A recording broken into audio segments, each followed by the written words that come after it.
प्रिय किसान भाइयों और बहनों, नमस्कार। आज मैं आपके सामने एक ऐसा विषय लेकर आया हूं जो सिर्फ किसानों के लिए ही नहीं बल्कि पूरे देश की अर्थव्यवस्था के लिए भी बेहद अहम है।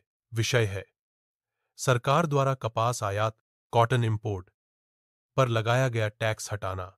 एक इस फैसले का मतलब क्या है? पहले जब विदेश से कपास भारत में लाया जाता था तो उस पर टैक्स देना पड़ता था।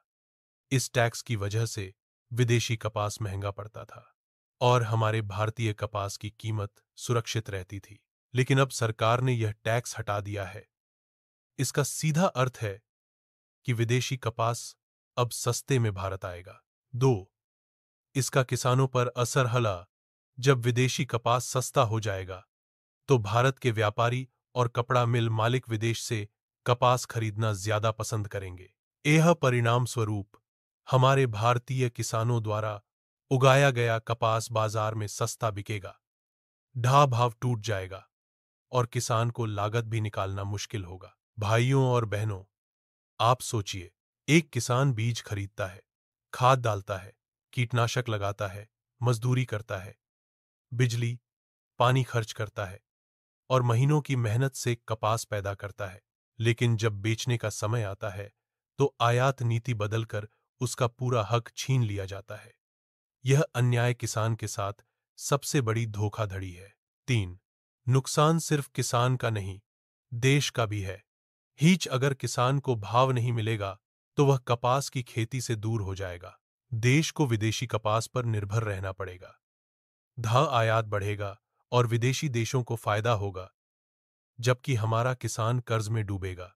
इसका असर सिर्फ खेती पर नहीं बल्कि देश की अर्थव्यवस्था और रोजगार पर भी पड़ेगा। चार सीसीआई की घोषणा, राहत या जाल।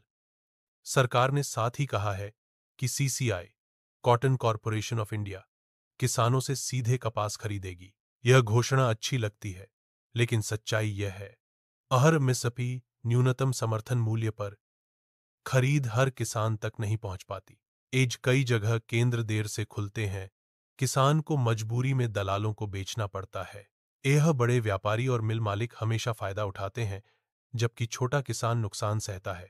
पांच किसान भाइयों के लिए मेरी अपील, भाइयों और बहनों, हमें अब जागना होगा। डरा अपनी उपज को एमएसपी से कम दाम पर न बेचें। यह संगठित होकर सरकार और समाज को सच बताइए।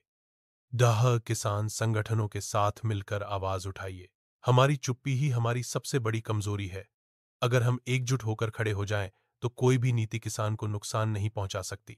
6 गैर किसानों के लिए संदेश। भाइयों और बहनों, यह मुद्दा सिर्फ किसानों का नहीं है।